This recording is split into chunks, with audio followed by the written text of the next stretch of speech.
अनाथा दिवे घे दिवे लागणीला, दुवा घे तयाची तुझ्या सोबतीला, दिवे राहा छेदून तेजोमयाने, प्रकाशातले गीत गातो नव्याने. खरं तर या समय प्रभू चरणी नित्य एक प्रार्थना. अंधारा जळू दे दीप उजळू दे हीच मनोकामना, तिमिरातून तेजाकडे प्रभू आमच्याने जीवना.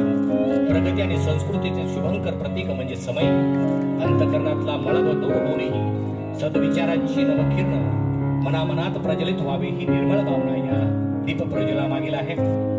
मांगल्याची प्रसन्न पाहू सदोदित आपल्याला लाभो ही सदिच्छा जगाची आहे. जोरदार टाळ्याने आपण स्वागत समारंभामध्ये सक्रिय सहभाग घेऊया.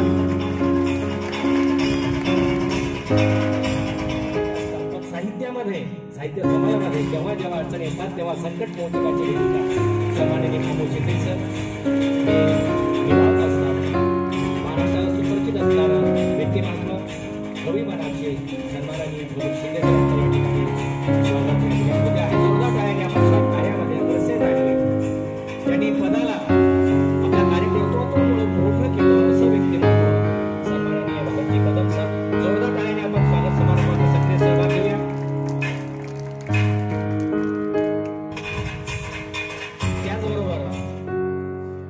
अनेकांना माया ओढ देऊन कित्येकांचं जीवनाच्या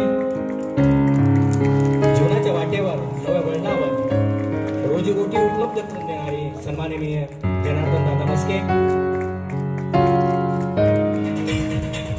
जोरदार टाळ्याने आपण त्या स्वागत समारंभामध्ये सक्रिय सहभाग घेऊया. जोरदार टाळ्याने आपण या स्वागत समारंभामध्ये सक्रिय सहभाग घेऊया. स्वागताचा सोहळा शब्द सुमन आणि गंधित झाला. आसमंत हा सगळा हा स्वागताचा सोहळा स्वागत समारंभामध्ये सक्रिय सहभाग घेऊया.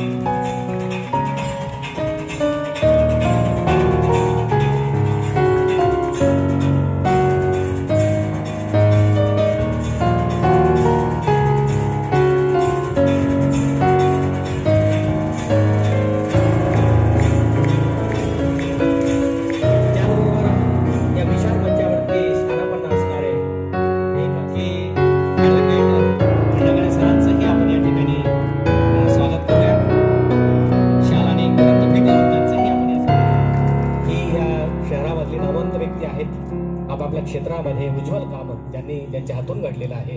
स्वागताचा सोहळा शब्द सुमन आणि गंधित झाला.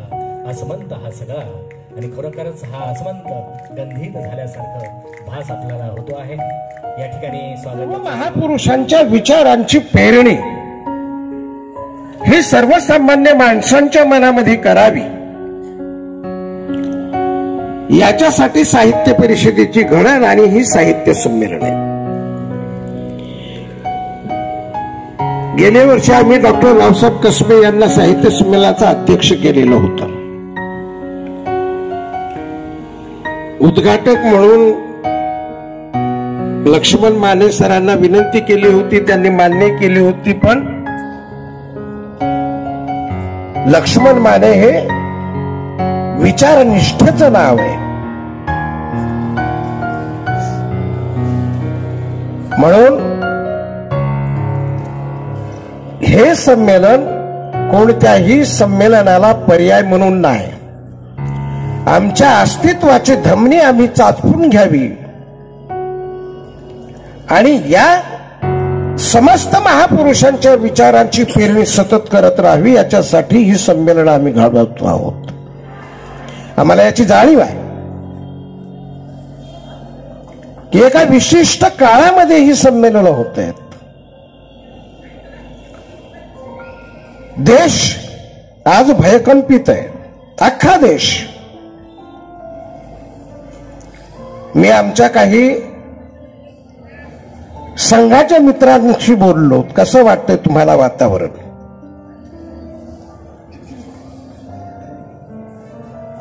असं समजण्याचं कारण नाही, आज संघ सुद्धा अस्वस्थ आहे.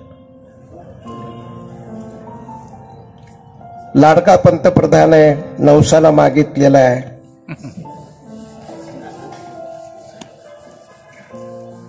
आणि म्हणून भयकंपित अशा वातावरणामध्ये हे संमेलन आपण घेतो आहोत.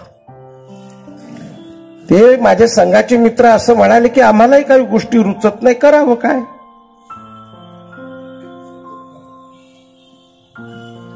संविधानाला हात लावायचा नाही वळसा घालून, परंतु संविधान कसं विच्छेदित होईल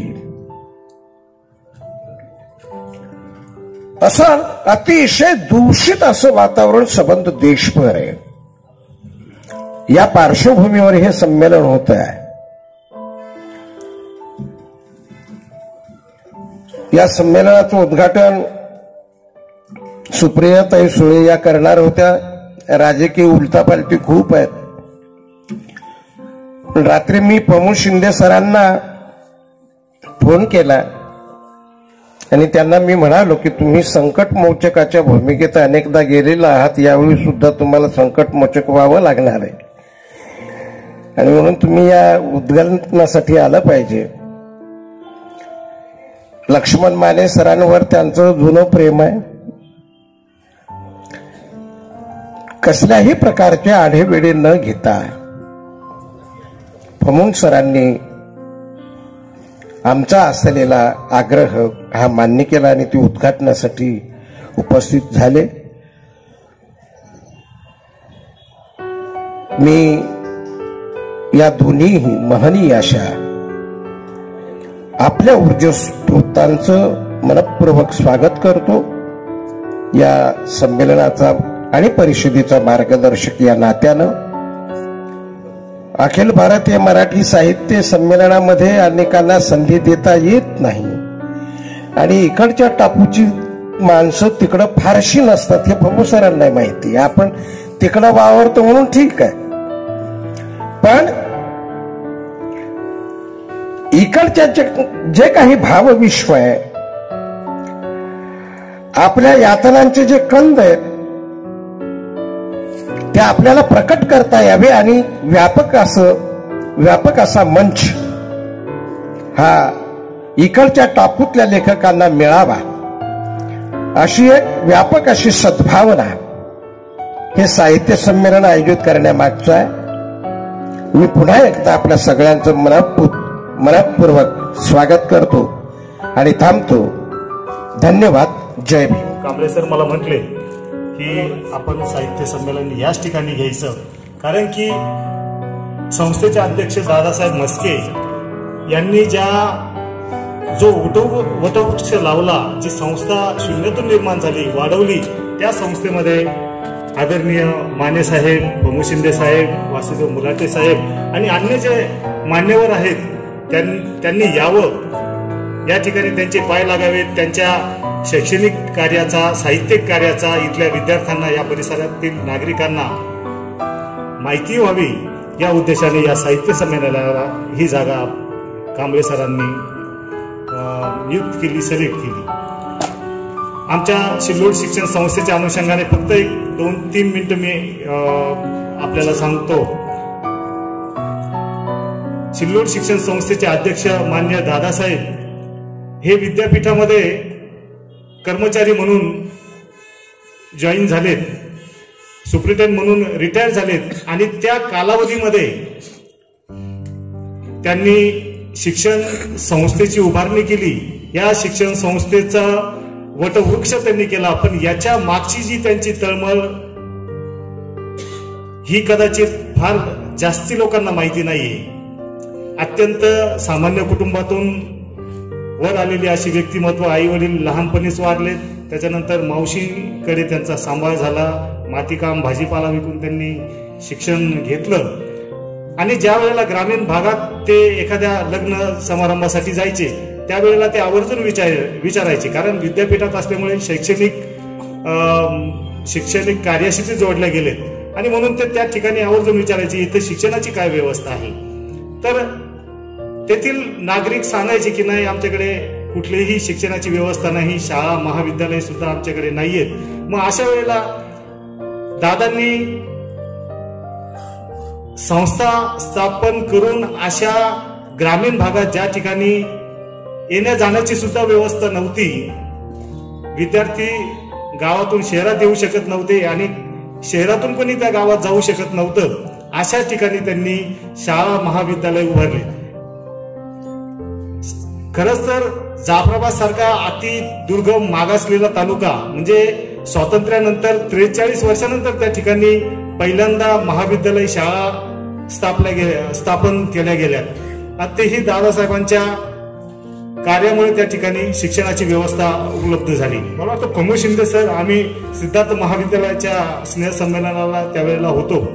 त्यानंतर करंजखेड अतिदुर्गम असा भाग आहे, डोंगराळ भागातून तो रस्ता जातो, रानटी प्राणी अशा ठिकाणी माणसाला जाणं सुद्धा शक्य होत नाही. डोंगराळ भागातून अशा ठिकाणी सुद्धा शैक्षणिक काम, शैक्षणिक संस्था, शाळा, महाविद्यालय तेथील विद्यार्थ्यांनी शिक्षणाच्या प्रवाहात यावं या भावनेतून या शाळा महाविद्यालय अत्यंत प्रामाणिक विचाराने त्या उभ्या केल्यात आणि आज या शाळा महाविद्यालयाची संख्या जवळपास 14 ते 15 पर्यंत झालेली आहे. सांगण्यासारखं या ठिकाणी असं आहे की या संख्या महत्वाच्या नाहीयेत, परंतु ज्या ठिकाणी खरंच शिक्षणाची गरज होती, अतिदुर्गम भाग होता, कारण ते काही एखादे मोठे उद्योजक नव्हते किंवा क्लास 1 क्लास 2 अशा पदावरही त्यांनी नोकऱ्या केलेल्या नाहीयेत, परंतु एक सामान्य माणूस जर खरंच शिक्षणाची तळमळ त्याच्या मनामध्ये असेल आणि हे आपण नेहमीच बोलताना वाक्य वापरतो वंचित, दुर्लक्षित वगैरे, पण त्यांच्याकडेही करण्यासारखं आर्थिक मदत अशी काही नसताना सगळ्यांच्या सहकार्यांनी सगळ्यांना सोबत घेऊन त्यांनी ही जी संस्थेची वाटचाल केलेली आहे. खरंच आज आपल्यासारखे सगळे या साहित्य संमेलनाला आल्यानंतर आवर्जून त्यांच्याबद्दल मला सांगावंसं वाटलं आणि आपल्या सगळ्यांच्या साहित्य क्षेत्रामध्ये आमची संस्था जी आहे आतापर्यंत शैक्षणिक सामाजिक कामामध्ये आम्ही खूप सहभाग नोंदवला आणि खूप असे काम ग्रामीण भागात, शहरी भागात केलेले आहेत, परंतु साहित्य क्षेत्रामध्ये पहिल्यांदाच आम्ही संमेलन घेतोय. खरं तर सुप्रियाताईंना ज्या वेळेला मी भेटलो, सुप्रियाताईंना ही संकल्पना फार आवडली आणि मी येणारच अशा पद्धतीने त्यांनी सांगितलेलं होतं आणि काल परवापर्यंत माझं त्यांच्याशी बोलणं झालं, परंतु राजकीय घडामोडी अशा काही घडल्यात की त्यांनी मला सांगितलं की ऑफिसून मला कळवण्यात आलं की मला जमणार नाही, परंतु पुढच्या ज्या काही तुमचे काही कार्यक्रम असतील त्या कार्यक्रमाला मला आवर्जून बोलवा, मी येणारच अशा पद्धतीने त्यांनी काल सांगितलं.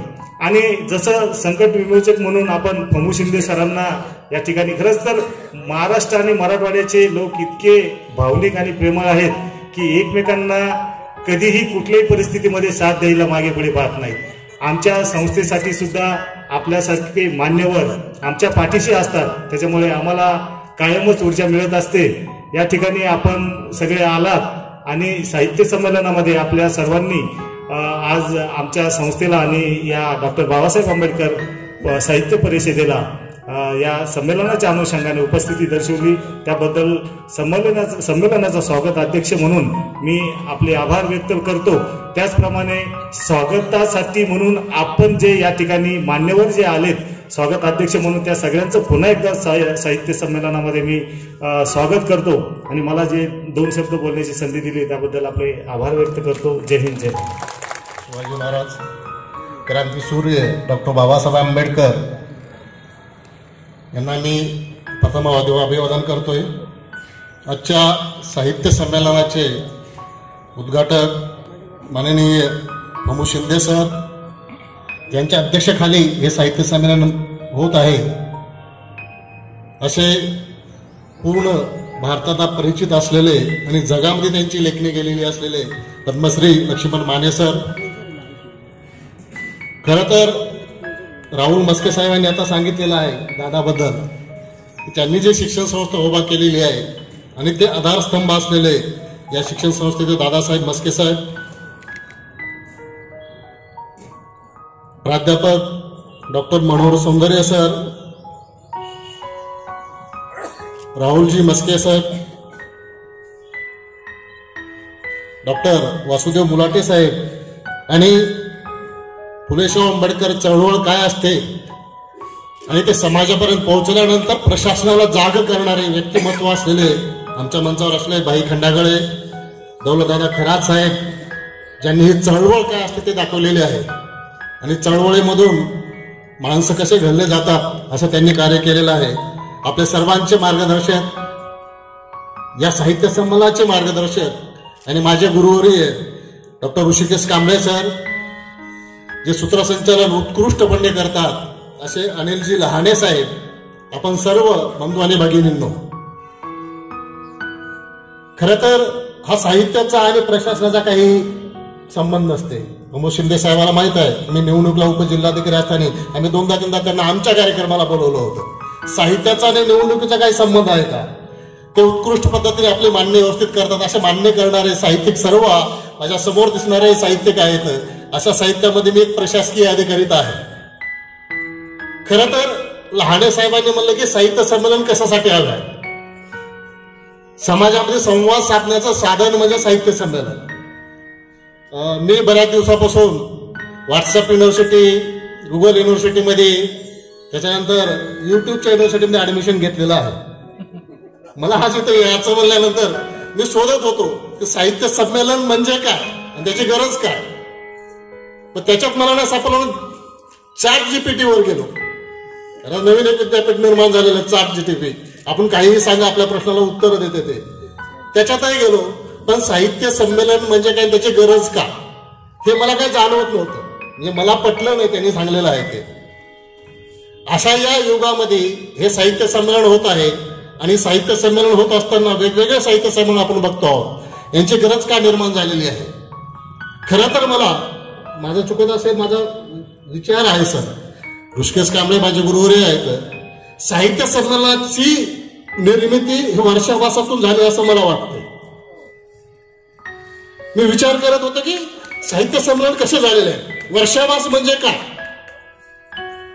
एक धार्मिक ग्रुप एखादा धार्मिक शब्द लावला की तो शब्दामागे सगळं झाकलं जाते. खरं तर बौद्ध कालखंडामध्ये हा वर्षावास होत होता आणि त्या वर्षावासाच्या अनुषंगाने आपण जर पाहत असाल की त्या काळाचे बनते तज्ज्ञ होते, फिलॉसॉफर होते, सायकोलॉजिस्ट होते, सोशॉलॉजिस्ट होते, वैद्य होते, ते समाजामध्ये फिरत होते, समाजाप्रमाणे समाजाला जागृत करत होते, समाजाला एज्युकेशन देत होते, समाजामध्ये आपलं ज्ञान देत होते, समाजाकडून विचारलेल्या प्रश्नाचे उत्तरं देत होते. आणि ज्या ज्या वेळेस समाजाने विचारलेल्या प्रश्नाचे त्याला उत्तरं देता येत नव्हते, ज्या प्रश्नांना आपण उत्तर दिलं तर समाधान होत नव्हतं, त्यावेळेस वर्षावास हा कालावधी म्हणजे पावसाळ्यामध्ये हे बंतेजी एकत्र येत होते. हा संघ एकत्र येत होता. हा संघ विचार विनिमय करत होता की तुझ्या संदर्भात कुठले प्रश्न समाजामध्ये मांडलेले आहेत, समाजाचं समाधान झालेलं आहे का, नवीन कोणते प्रश्न उपस्थित झालेले आहेत, समाजाने तुम्हाला कोणते प्रश्न विचारलेले आहेत, त्याचं तुम्ही समाधानकारक उत्तर दिलं का, याच्यावर चिंतन, अभ्यास, मनन होत होता. आणि याच्यातून ते 3 महिने झाल्यानंतर पुन्हा समाजामध्ये जात होते आणि आपण केलेलं उत्तर, आपण केलेलं चर्चा, आपण केलेला अभ्यास, आपण केलेलं संशोधन, या अनुषंगाने समाजाने विचारलेले प्रश्न त्याला ते उत्तर देत होते. आणि ज्या प्रश्नामुळे आपल्या समाजाचं उत्तर समाधान झालंय त्याचं समाधान करण्याचा प्रयत्न करत होते. म्हणजेच साहित्य संमेलन कशासाठी करतो की जगामध्ये संवादाची फार आवश्यकता आहे. लाने साहेबांनी सांगितलेलं आहे, संवादाशिवाय माणूस जिवंत जगू शकत नाही. माणूसच नाही तर सजीव प्राणी सुद्धा जिवंत जागू शकत नाहीये. संवाद माझ्या मते 2 प्रकारे होत असतो. एक काहीतरी मागण्यासाठी, नाही तर कोणाला सावध करण्यासाठी. हे साहित्य संमेलन मागण्यासाठी नाही, तर सावध करण्यासाठी आहेत असं माझं मत आहे. आपण सगळे थोर आहात, कारण मला काही लिमिटेशन आहेत बोलायला, पण प्रत्येक घडी आणि प्रत्येक परिस्थिती ही बदलत आहे. भारतामधली परिस्थिती बदलत आहे आणि भारताची परिस्थिती बदलतानाच डॉक्टर बाबासाहेब आंबेडकरांनी सांगितलेलं होतं की आम्हाला शिक्षण हे वाघीणचे दूध आहे, जो पेईल ते उरगुरल्याशिवाय राहणार नाहीये. पण वाघीणच पाहायची आम्हाला संधी नव्हती. तशा प्रकारे ज्यावेळेस बाबासाहेब शिक्षणाबद्दल पुढे काय म्हणतात, शिक्षण अशा रीतीने द्यायचे की त्यामुळे प्राध्यापक मंडळी आपण आपल्या विद्यार्थ्यांना शिक्षण देत आहात. तरुण प्राध्यापक आमच्या समोर आहेत, आमचे ऋषिकेश कांबळे साहेबांसारखे विचारवंत प्राध्यापक आहेत. शिक्षण अशा रीतीने द्यायचे की त्यामुळे भारतामध्ये बौद्धिक, सामाजिक आणि नैतिक लोकशाहीचे प्रचालन करता येईल. आज होतं का लोकशाहीचे प्रचालन या पद्धतीने?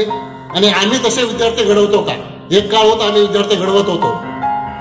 आज सगळं ऑनलाईन सुरू आहे. बसके साहेब, आपण उद्घाटक आहात, यदा कदाचित पुढचं साहित्य संमेलन ऑनलाईनच घ्यावं लागते. सिस्टीम फार बदललेली आहे, क्लास सगळे ऑनलाईन होत आहे. तुमच्या क्लासला किती लोक येतात बघा, आणि ऑनलाईनला किती लोक येतात बघा. आमच्या शैक्षणिक संस्था बंद पडत आहेत, कागदावर हाजरी आहे, पण फिजिक्स वाल्याच्या जर तुम्ही पाहिलं तर सकाळी 6 वाजता तुम्हाला लाईन दिसते विद्यार्थ्यांची, युनिफॉर्म मध्ये ड्रेस घालून ते फिजिक्स वाले क्लासेस चालतात ना. अशाची संख्या वाढत आहे. म्हणजे काय चाललं आमच्या शैक्षणिक संस्थेसंदर्भाचं, शैक्षणिक व्यवस्थेसंदर्भाचं. अशा परिस्थितीमध्ये ही व्यवस्था निर्माण करण्यासाठी, आणि मला खरं तर ऋषिकेश कांबळे साहेबांचं भाषण मला नेहमी ऐकते, त्यांचे विचार ऐकतात, मी त्यांच्या घरी जातो. हा एक साहित्यिक असा आहे की समाजाला प्रश्न विचारतो, व्यवस्थेला प्रश्न विचारतो, शासकीय व्यवस्थेला कामाला लावतो. हा एक साहित्यिक आहे. आपल्या साहित्याद्वारे, आपल्या कलमेद्वारे, आपल्या विचारवंताद्वारे समाजाला प्रश्न विचारतो, समाजाचे प्रश्न सोडतो, आणि नुसतं सोडत नाही तर शासकीय यंत्रणेमध्ये वावरतो आणि त्यांना सुद्धा शिकवतो की समाजाचे प्रश्न जर सोडायचे आहेत, शासकीय यंत्रणेला जर व्यवस्था बदलायची आहे, परिवर्तन जे करायचं आहे ते विचारवंतांनी करायला पाहिजे. एखाद्या देशाला हरवायचं असेल तिथे विचारवंत संपवायला पाहिजे. एकदा विचारवंत संपले की तो दोष हारतो. आजची परिस्थिती विचारवंत घडवायची आहे की संपवायची चाललेली आहे, आपल्याला विचार करावा लागणार आहे. विचारवंत संपले किंवा मी मला तसा विचार कर अशी जर यंत्रणा निर्माण झाली तर आपण हरणार आहोत. आपल्याला असे साहित्य समजलं पाहिजे की समाजाला प्रश्न विचारले, व्यवस्थेला प्रश्न विचारणारे आणि समाजामध्ये परिवर्तन घडवून आणणारे आम्हाला साहित्य निर्माण होणे गरजेचे आहे. कारण आपण जर पाहिले की हे शैक्षणिक संस्था, मी दादासाहेबांसंदर्भात पुस्तक वाचताना रात्रीच वाचत होतो, मागे वाचत होतो की काय आजच्या संदर्भात काय बोलावे.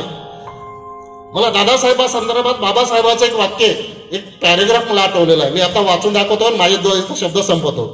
दादासाहेब, तुमची तुमच्या ध्येयाच्या पावित्र्यावर अटळ निष्ठा असली पाहिजे असं बाबासाहेबांनी एकदा म्हणलेलं आहे. ज्या लोकांमध्ये आपला जन्म झाला आहे त्यांची सेवा करण्यासाठी कर्तव्यपूर्ती हेतूने जे लोक आत्मप्रेरित होत, धन्य होत. तुमचे ध्येय उच्च, उदार आणि महान आहे आणि तुमचे मिशन तेजस्वी व गौरवशाली आहे. जे आपला वेळ, बुद्धी, आपले सर्वस्व गुलामीच्या निधनासाठी पणाला लावतात ते धन्य होत. जे गुलामगिरीत जखल्यांना स्वतंत्र करण्यासाठी महान संकटे, हृदयविदारक मानहानी, वादळे आणि धोक्याची पर्वा न करता जोपर्यंत पददलित जनतेला आपली मानवी अधिकार प्राप्त होत नव्हते तोपर्यंत संघर्ष करीत राहतात, त्यांचा विजय असो असं बाबासाहेब आंबेडकरांनी म्हटलेलं आहे. मस्के साहेब, दादासाहेब मस्के साहेबांनी करंजखेडचं उदाहरण दिलेलं होतं. माझा बराच त्यांच्यासोबत सम्यक संघ आमच्या इथला औरंगाबादचा तर संघर्षावर चर्चा होत असताना करंजखेडच्या शाळा स्थापन करण्याचा अनुभव सांगलेला होता.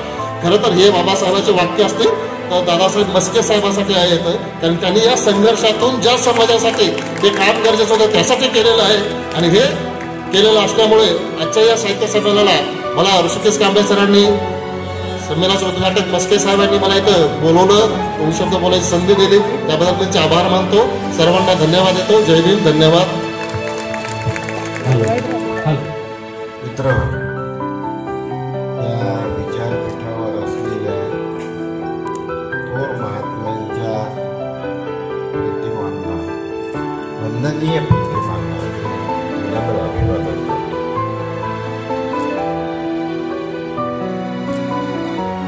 या विचारपीठावरील सर्व उपस्थित महनीय महानुभाव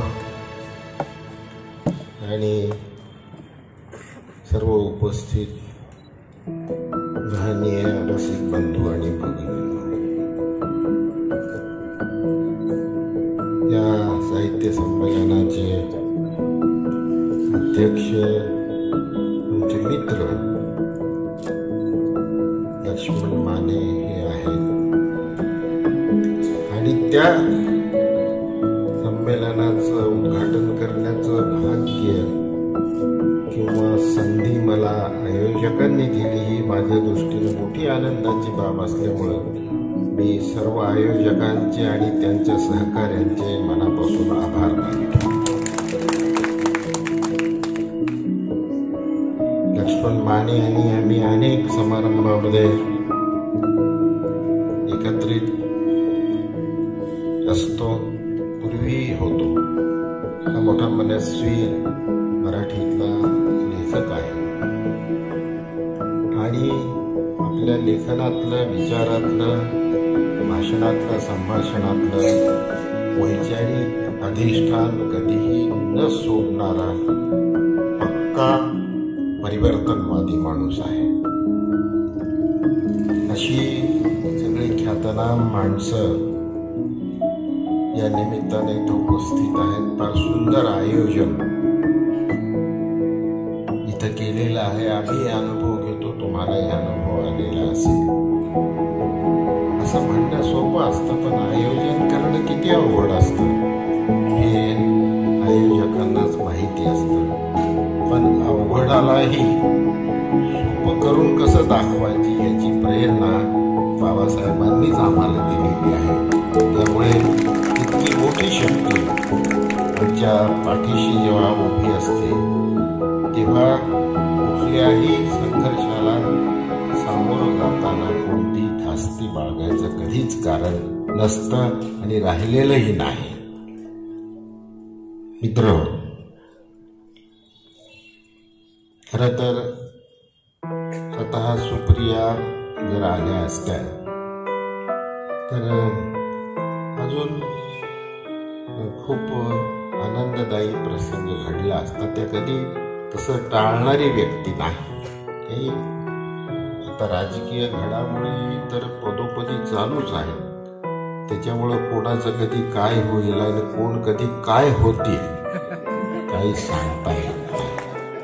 पण जे काही कुणाचं व्हायचं असेल ते काहीही हो, ते फक्त आपल्या बाजूनं प्रेमाचे निघावेत एवढीच आपली अपेक्षा असते आणि सहसा निघतातही. मुळात झरा नसला तरी आपल्यासारख्यांना पाहिलं की तो झरा वाहू लागतो, ही चांगलीच गोष्ट आहे.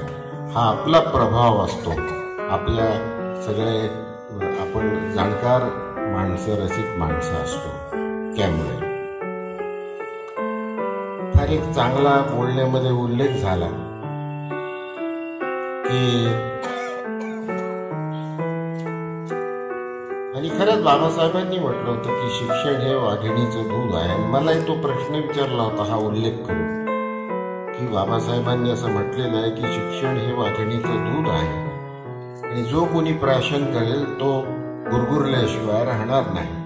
तर मग आमचे नेते आजकाल का गुरगुरत नाहीत? दलित मुलानं प्रश्न विचारला होता. तर मी त्याला एवढंच सांगितलं की दूध वाघिणीचं असो तर सकाळी सकाळी आपल्या घरी येणारा असो, भेसळ झाली की हे असंच होत असतं, कोणी गुरगुरत नाही. त्यामुळे भेसळ या शब्दाचे काय सामाजिक अर्थ तुम्हाला घ्यायचे ते तुम्ही घेऊ शकता. आपल्याला सगळे संदर्भ माहिती असतात. तेव्हा आपण कुठल्याही लहान सहान गोष्टीकडे कसं पाहतो त्याच्यातूनही आपलं चिंतन व्यक्त होतं. आणि ही दृष्टी आम्हाला कठोर महापुरुषांनी दिलेली आहे. विशेषतः तीव्र अशी संवेदनशीलतेची दृष्टी बाबासाहेबांनी दिलेली आहे. मी तर म्हटलं की काय एखादी कविता आता मी शेवटी म्हणणार आहे ती बाबासाहेबांच्या समोर जर मी म्हटली असती तर जवळ घेऊन माझा छान मुका घेऊन माझ्या पाठीवरून बाबासाहेबांनी हात फिरवला असता. इतकं प्रेम बाबासाहेबांचं कवितेवर होतं, फार कवितेवर प्रेम होतं. आता मी कुणी कुठे जन्म घ्यायचा माहिती नाही, परंतु माझा जन्म मराठा समाजात झाला. अतिशय आत्मीयता मराठा समाजाच्या संबंधी बाबासाहेबांच्या मनात होती फार. आणि वंशानं आम्ही एकच आहोत हे आवर्जून नेहमी सांगत असत. बाकीचे नाहीत जवळचे असं नाही, परंतु आता का कोणत्या कारणामुळे आम्हाला दूर लोटले ह्याचं फार दुःख खंत होती. बाबासाहेबांच्यावर मी दीर्घ 2 कविता लिहिलेल्या आहेत. त्या कवितेचे मी सगळं मांडलेलं आहे. त्याच्यामुळे ही एवढी मोठी प्रेरणा तुमच्या माझ्या पाठीमागं तर आहेच, परंतु आमच्यासारखे जे लिहितात त्यांच्याही मागं बाबासाहेबांचीच प्रेरणा उभी असते. म्हणून आम्ही कणखरपणानं बोलू शकतो, जगाला काळाला सुद्धा न घाबरता बोलू शकतो, कारण आम्हाला बाबासाहेब माझ्या पाठीशी आहेत या गोष्टीची खात्री असते. आणि तेवढी शक्ती त्या एका पाठीमागं असलेल्या प्रतिमेनं बाबासाहेबांनी आम्हाला दिलेली असते. तर ही मोठी गोष्ट आहे. आणि ही सगळी छोटी मोठी अन्यत्रही महाराष्ट्रभर, महाराष्ट्राच्या बाहेरही, जगातही बाबासाहेबांच्या प्रेरणेने जी साहित्य संमेलन होतात, त्याचं आयोजन करण्यात येतं, त्याच्या मागची प्रेरणा हीच आहे की तुम्ही आणि मी आपल्याला डुलकी लागता कामा नये. थोड्याशा सुखानं सुद्धा डुलकी लागण्याचे हे दिवस आहेत. आणि एका डुलकीमध्ये काय होईल, आपल्याला काही पाहायला शिल्लक असेल की नाही, आणि आपल्याला कुणी पाहण्यासाठी आपण शिल्लक राहू की नाही, काही सांगता येत नाही. त्यामुळं प्रत्येक क्षण हा वैचारिकतेनं आपल्याला जगता आला पाहिजे. जी तुमच्याकडं वैचारिकता आहे, जी धारणा आहे, ती तुम्हाला व्यक्त करता आली पाहिजे. पण कालखंडच असा आहे. आता धारणा मागं पडते आणि धोरणं पुढे येतात, आणि धोरणात माणसं कसं वागतील काही सांगता येत नाही. त्यामुळं धोरणानं कधीही वागायचं नाही, धारणेनंच वागायचं. आणि हे संस्कार बाबासाहेबांनी त्यांच्या चरित्रातूनही दिले आणि त्यांच्या सगळ्या लेखनातूनही दिलेली आहेत. तर ही जी वैचारिक धारणा आहे, ही आमच्या सगळ्यांचंच, आम्ही जे लिहितो इथेही लेखक कवी मित्र माझे बसलेले आहेत, त्यांच्या मागं ही शक्ती उभी आहे. म्हणून आम्ही थोडंसं काही लिहू शकतो. मित्रहो, आपल्या सर्वांच्या उपस्थितीमध्ये आणि तुमच्या उपस्थितीच्या साक्षीनं या फुले शाहू आंबेडकरी साहित्य संमेलनाचं, म्हणजे वैचारिक साहित्य संमेलनाचं उद्घाटन झालं, असं मी मोठ्या आनंदानं सहर्ष जाहीर करतो. खरं तर मी 40 वर्ष प्राध्यापक राहिलेलो आहे मराठीचा. आणि तसं मनात आणलं तर मी 50 मिनिटं तर सहजच बोलू शकतो. पण पगारी प्राध्यापक हे 50 मिनिटं बोलतीलच ह्याची काही खात्री राहिलेली नाही. मी एकदा विचारलं, बघ तुम्ही काही तास घेत नाही, हे काही बरोबर नाही. विद्यार्थ्यांनी सांगितलं इतके सर अभ्यासू आहेत पण तास घेतलाय. ते म्हणे तास घेण्याचा मुद्दाच येत नाही. म्हटलं कसं काय? 50 लाख अपॉइंटमेंटला दिल्यानंतर तिथंच मी वतवून घेतलं की हे 50 घ्या पण मी शिकवणार. ते दिले कशासाठी?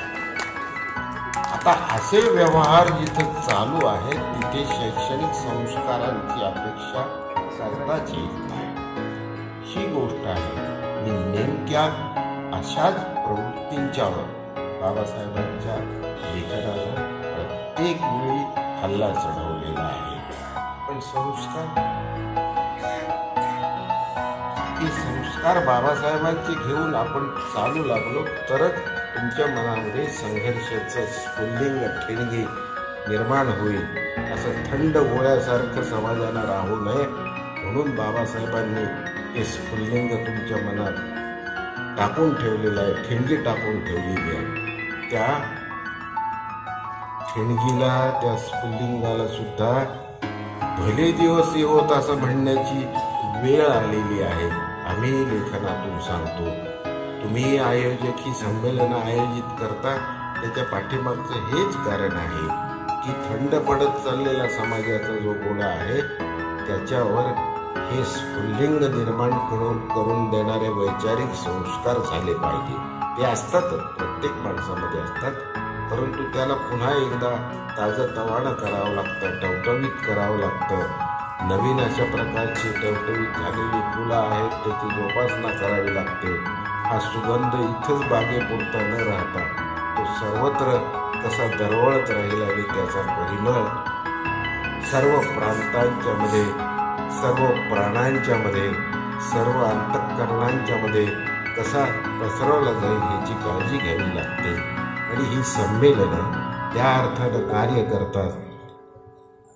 ही सगळी मस्की कुटुंबीय, मोठी जाणकार कुटुंबीय मंडळी आहे, मलाही माहिती आहे.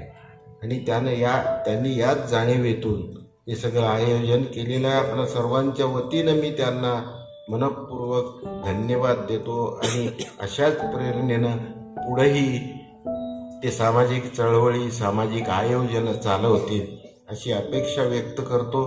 पुन्हा एकदा तुम्हाला मनापासून धन्यवाद देतो आणि एका छोट्याशा कवितेनं मी समारोप करतो. मी म्हटलं की बाबासाहेबांच्या समोर मी ही कविता वाचली असती तर माझ्या पाठीवरून त्यांनी हात फिरवला असता. कशामुळं ही कविता ऐकल्यानंतर तुमच्या लक्षात येईल की हा कोणत्या विचाराचा कवी आहे. एकटेपणाची कधी कधी भीती वाटते. सगळ्यांच्या मनातून भीती गेली पाहिजे म्हणून बाबासाहेबांनी वैचारिक संस्कार केलेले आहेत. तरीही माझ्यासारख्या मनामध्ये थोडीशी जी भीती आहे ती मी बाबासाहेबांना बोलून दाखवत असतो अधूनमधून की तुम्हाला थोडंसं गुंगारा देऊन ही थोडीशी भीती इथं राहिलेली आहे, नाहीतर तुमच्यासमोर भीती राहूच शकत नाही कुठल्याही प्रकारची. असा निर्भय समाज बाबासाहेबांना अपेक्षित होता आणि संस्कारानं बाबासाहेबांनी तो निर्माण करून सुद्धा दाखवला. पण छोटंसं कुठंतरी गुंगारा देऊन राहिलेली जी माझ्या मनात भीती आहे त्याची ही अभिव्यक्ती आहे.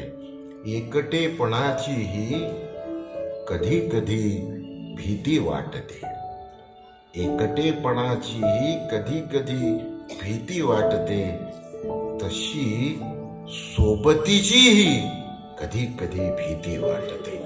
तशी सोबतीचीही कधी कधी भीती वाटते. प्रपंचातल्या मंडळींनाही हे माहिती आहे आणि राजकारणातल्या मंडळींना तर ते जास्तच माहिती आहे की सोबत घेतलेला हा पक्ष सोबतच राहील का याची कोणी खात्री द्यायची. म्हणून सोबत याची काय व्याख्या करावी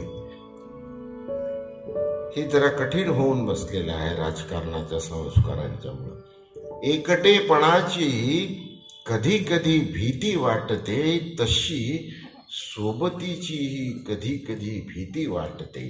आता झाडाची वेदना पहा. सावलीत बसलेली निजलेली अनोळखी बनले. आनंदानं झाडाच्या सावली हे झाडाचं दुःख आहे. सावलीत बसलेली निजलेले अनोळखी बनले. परोपकाराचीही कधी कधी भीती वाटते. परोपकाराचीही कधी कधी भीती वाटते. कसा खेळ खंडोबा चांग भले म्हणता म्हणता. आपण खंडोबाच्या तिथं चांग भलं म्हणतो. कसा खेळ खंडोबा चांग भले म्हणता म्हणता. तळी उचलण्याचीही कधी कधी भीती वाटते.